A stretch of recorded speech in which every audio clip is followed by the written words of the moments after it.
Hi there, everybody. Happy Friday. Welcome back to another episode of Wisconsin Weather Experts here on Fox Local, as well as our Fox 6 YouTube page. Another great show ahead. We're talking a lot about some severe weather down in Illinois from yesterday, more about the heat. We're going to talk about the weekend, because here locally we have a ton. It's another, prime Milwaukee weekend where there are a million things going on. The biggest problem in Milwaukee in the summer is never a lack of anything to do. If you are bored in Milwaukee in the summer, that's on you. That's true. The hardest thing about it is figuring out how to get to all the stuff. Yes. Because there are 2 different county fairs going on right now. There's German Fest going on. There's the Brew Fest. Yep. So yeah, there's tons of stuff going on this weekend, which also means we want a perfect forecast. It's not, but it's also not 50-50. bad.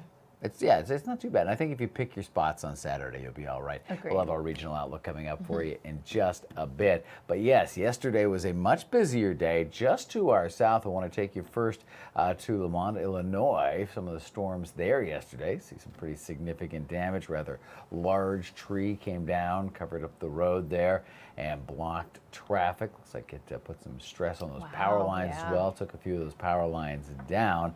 Which led to, of course, at least some minor power outages in the area. Chicago had quite a bit going on. In fact, also some fog and some storms in the city as well. Yeah, absolutely. Thick fog, as well as rain, rolled into the city yesterday. They had fog in the morning, rounds of storms throughout the afternoon and evening. This is an incredible time lapse of some of that moving into. Just fantastic. Yeah, watch the rain just unload here at one point. Yeah, right there. It just goes to show how heavy it was. I mean, the visibility is practically down to zero as some of that rain rolls through. But now there were some serious winds that came along with this as well, some strong straight line wind. This was a Boeing line that moved through. There were a number of uprooted trees, even some falling onto cars in the city. And I know this firsthand. Rob, I told you yesterday that my sister is visiting from Phoenix. Oh, there you go. She was in the process of driving into the city of Chicago yesterday during these storms, and she hates thunderstorms. I'm telling you, really? as a kid, I would sleep in her room on nights where there was. Is that how you became a meteorologist? Probably. I think that's our backstory right there. She confirmed that it was terrifying, very heavy rain, and very strong wind. Well, you can tell by that time lapse, like half the city disappears when that downpour and the low cloud kicks in.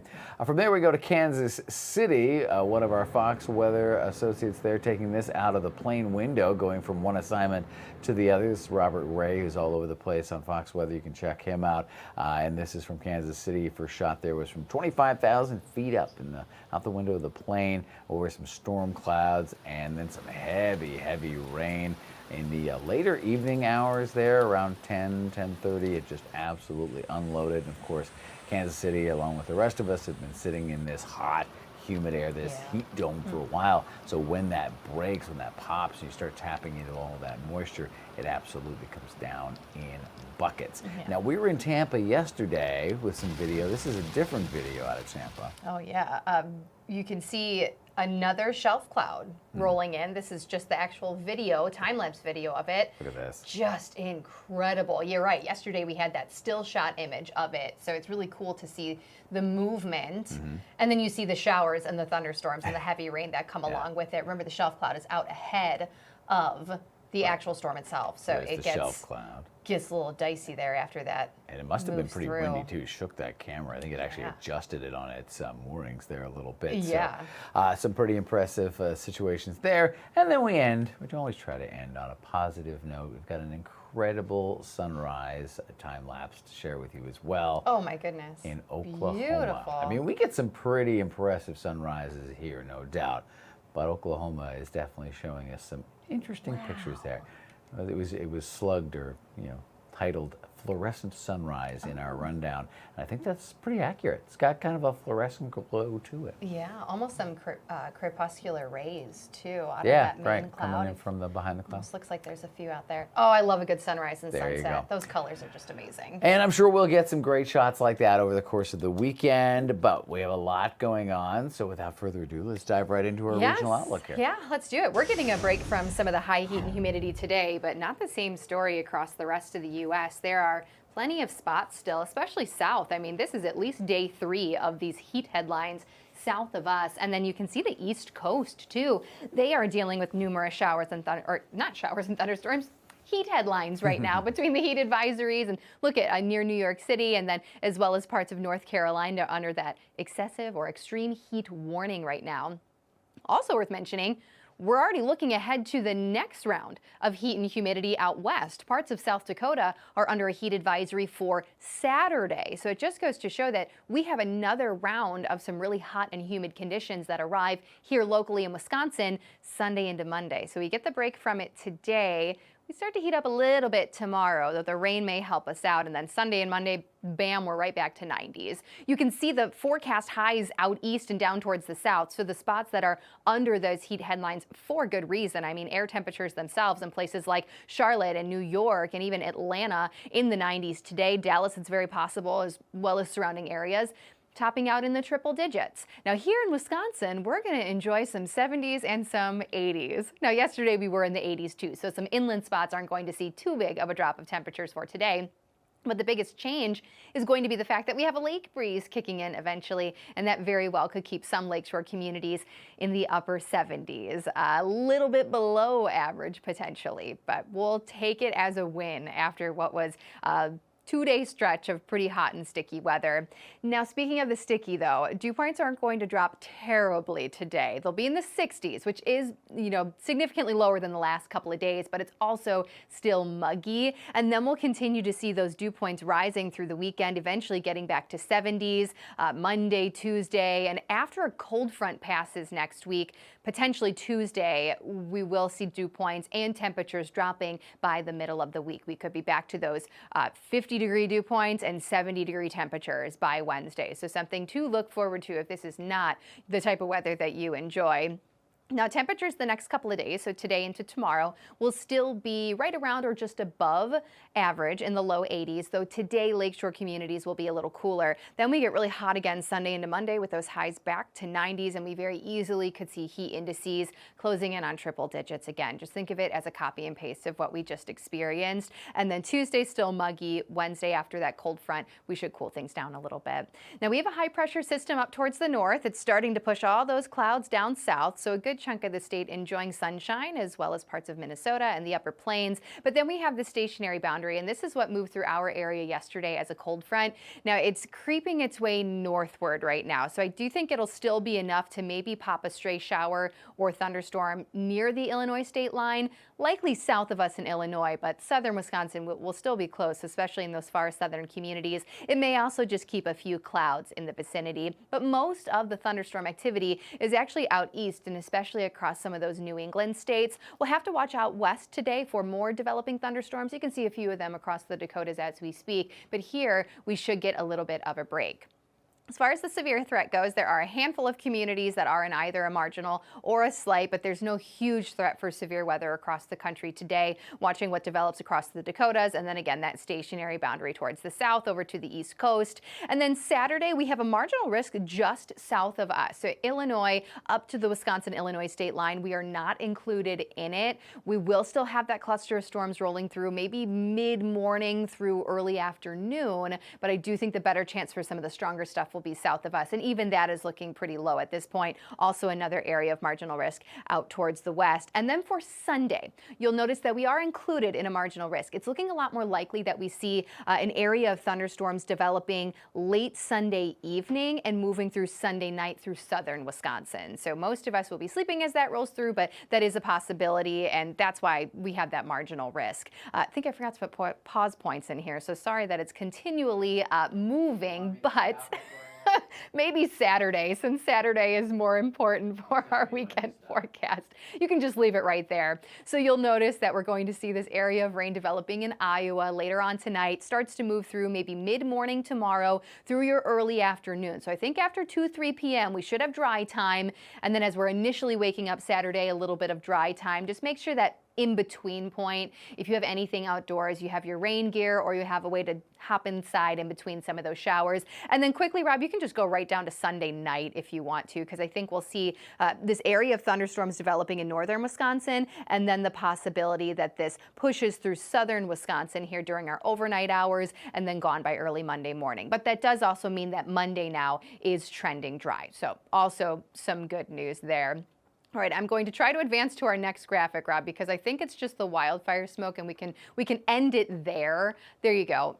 We haven't talked too much about this because it's not an issue just yet, but we do have some wildfire smoke in northern Wisconsin that's inching its way southward. So I did just want to give you all a heads up that as we continue to see sunshine this afternoon, it is going to be a little hazy, and we do have an air quality alert that kicks in at 3 o'clock this afternoon and continues until 11 p.m. All right, thank you very much. Lots going on. Thank you. Yeah, all right. It was right there at arm's reach. But yeah, also just kind of key to make sure you plan your weekend around. Right, exactly. Stuff that's going on. Tony says some pretty tragic international weather news here. At least I'm going to just turn on my microphone before I continue here. At least 82 people are dead after a devastating tropical storm swept through the Philippines. The country's president toured damaged areas by helicopter. Tropical storm Trami caused extensive flooding and mudslides. And as you can see there, authorities are rescuing thousands of trapped people. Police crews used shovels to try to find survivors and victims still trapped in the mud. The storm is now heading towards Vietnam.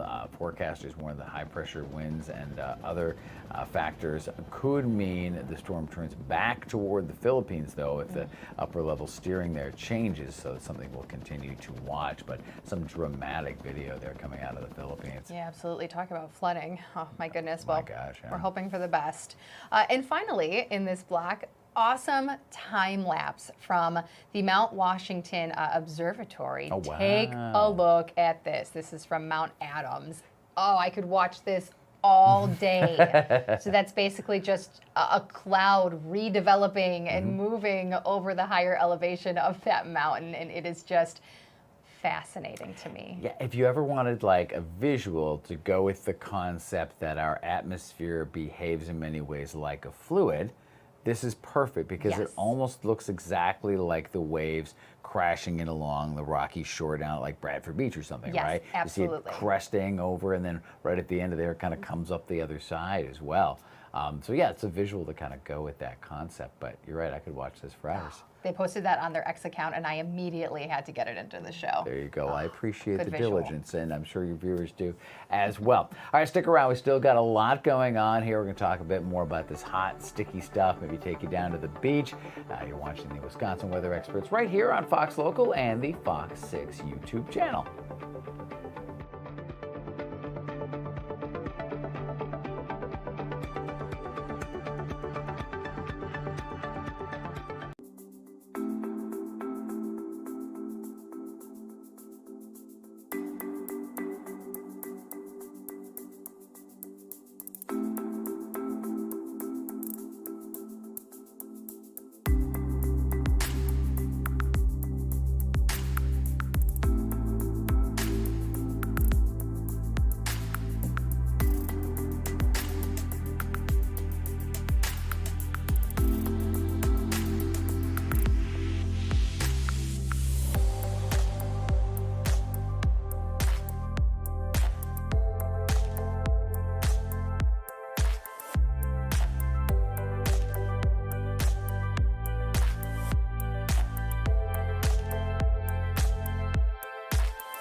Welcome back to Wisconsin Weather Experts. We are gearing up for what looks to be a pretty good beach weekend, particularly Sunday, at least when it comes to temperatures. Yes, absolutely. Maybe the beach is on your docket for today or for the next couple of days, now that the sun is coming out, of course. Let's take a look at your weekend forecast in case you are planning on heading down to maybe Bradford Beach. So Saturday is going to be the day. McKinley Beach is open now, too. There you go. There are so many great ones in our area, in the North Shore, as well as the South Shore. Love it. That's true.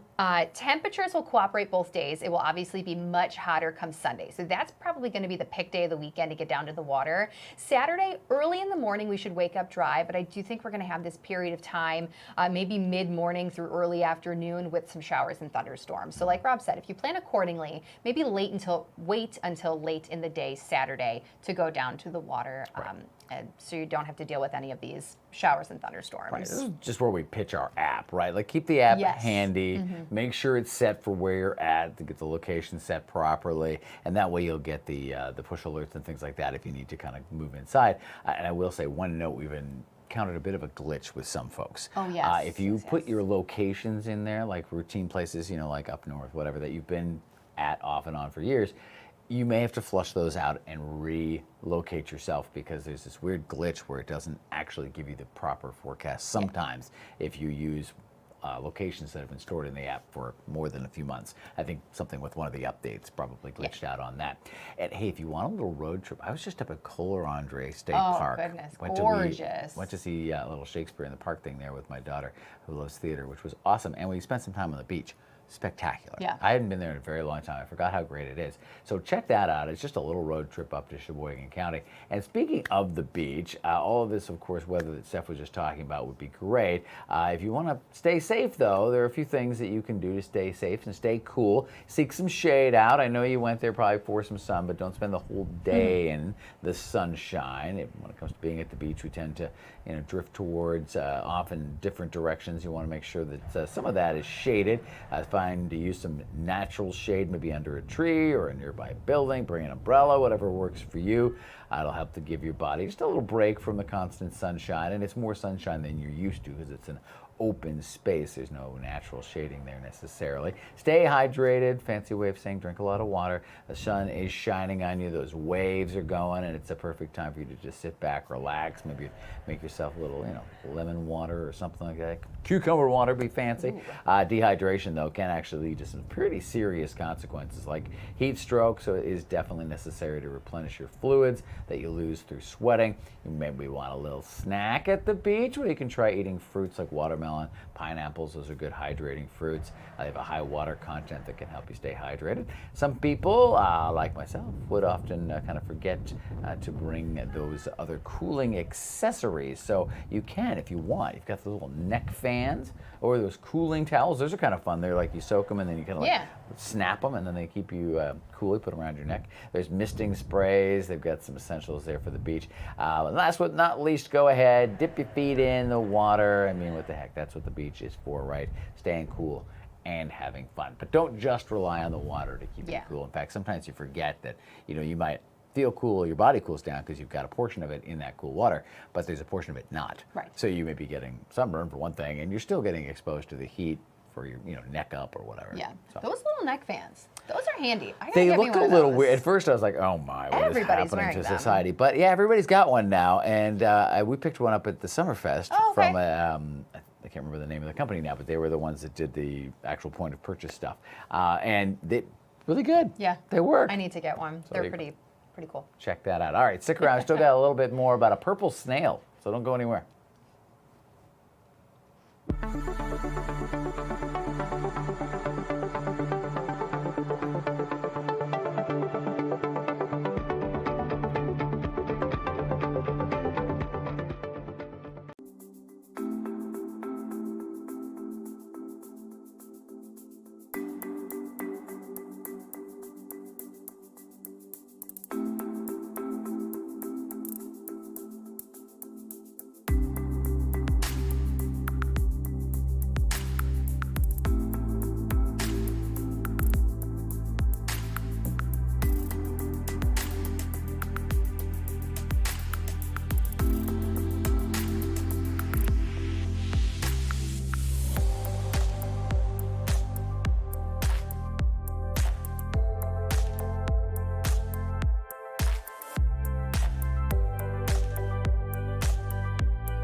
Welcome back, everybody, to Wisconsin Weather Experts. All right, now earlier in the show, we talked about a purple snail. Yes. We need to learn more about this.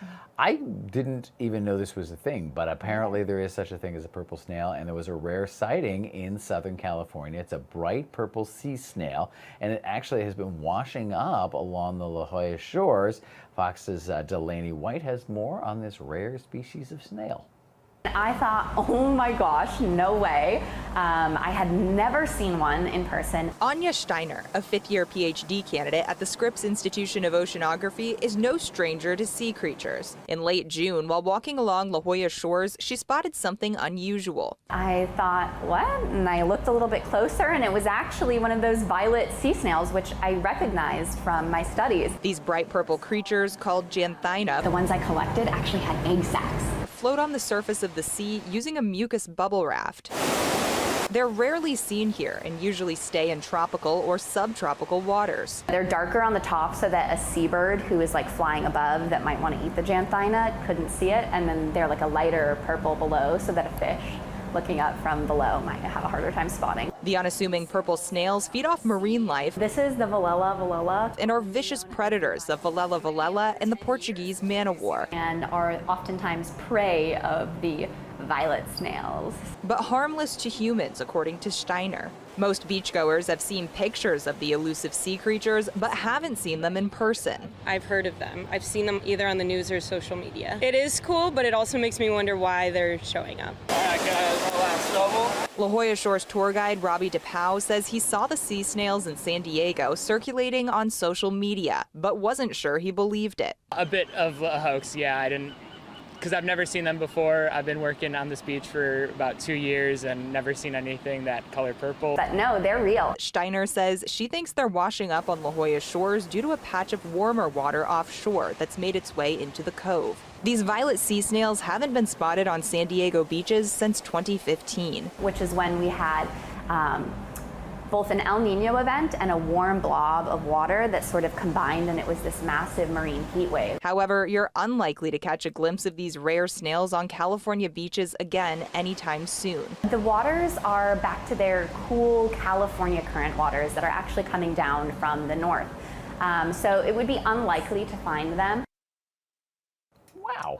Very fascinating. Yeah, I didn't even know that existed. And it's interesting she makes mention of the cool California current. Yeah. Because a lot of folks, you think of California, you think of warm, although the mountains are cold, but you think of the warm sand and the beach. But the current that flows a little farther out from the shoreline is a north to south current, and it brings in much colder water. Yeah. But as she was saying, there's this pocket of warmer water that brought the snails out, and now probably the last time we'll see them for a while. Wow, that's very, very interesting. And they float on a mucus bubble. There's a lot of really fascinating stuff in there that you probably never heard of. I was just excited because it was a purple snail. That story brought more than I could have ever asked it to bring. As does German Fest every year. Oh, it does, doesn't it? It kicks off today. I believe the hours today are 3 p.m. until midnight, but then Saturday and Sunday, noon is when it kicks off. So we have a forecast for Saturday if you are planning on heading down to German Fest. It's really all about some of that rain that we were talking about. I do think through maybe early afternoon we could have some scattered showers and thunderstorms. Past that, though, the second half of your late afternoon, evening hours should be just fine. Temperatures could be a little steamy there for a bit. The rain may also help us out in Milwaukee, though, so just plan on kind of a humid day, temperatures in the 80s, and if you are planning on going for the start of it, just make sure you have that rain gear. There you go. And a lot of the same beach safety notes that we talked about earlier kind of apply when you're at an event like Summerfest, down at the Summerfest grounds, that is, because, it's an urban space. There's a lot of concrete. You're probably getting hotter than you think you are. So stay hydrated and not just with the beer. Yes. Enjoy the beer. Summerfest had the misting stations. I'm not sure if German Fest will, but those are really nice. And they make a pretty significant impact, and it's just you don't get wet. You just get enough of a mist to kind of cool your body down. Yes, take advantage of that and throw water in there, mix the water in there every now and again. I mean, German Fest, of course, is about the food and the beer, like a lot of our cultural festivals are. The Dachshund Derby. I was going to say. Don't forget about that. Yeah. Are you going to take PETA down there? No, we thought thought when she was younger about having her race. Now she's 11, so she is past that. She would not even run, even if we dangled cheese in front of her. No, that she's wouldn't like, do no, it for thank her. you.